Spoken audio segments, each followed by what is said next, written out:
As a terrorist organization, we want to get rid of them as well.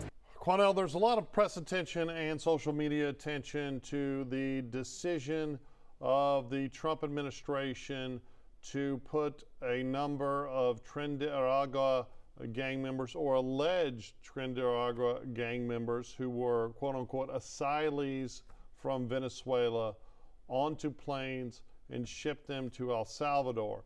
Before 2022, with the confirmation of El Salvador's current president, Bukele, El Salvador was one of the murder capitals of the world.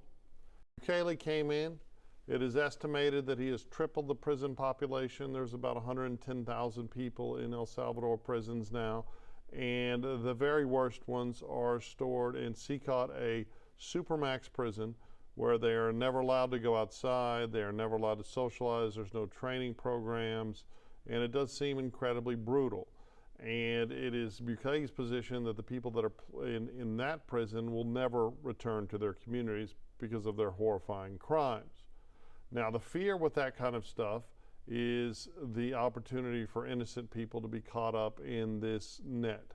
The hope is that they are being reserved for the worst possible offenders in a nation where the regular citizens live lives of sheer terror, right? Which they don't anymore. It has changed everything about El Salvador.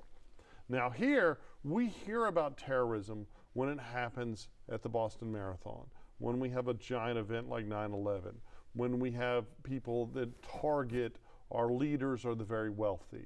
We don't hear about the everyday terrorism that so many people in our communities of color, our impoverished communities, endure every single day by law enforcement that does not put in the work because they see those communities as less than, by a government that sees their everyday oppression by crime as a part of their existence that they should just deal with.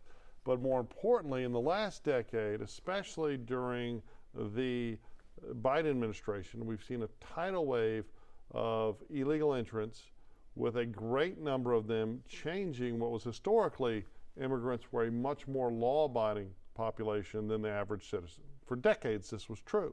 People came to America to grasp at the brass ring of Americanism and to be successful from countries where they didn't have that economic opportunity. Now we have crime tourism.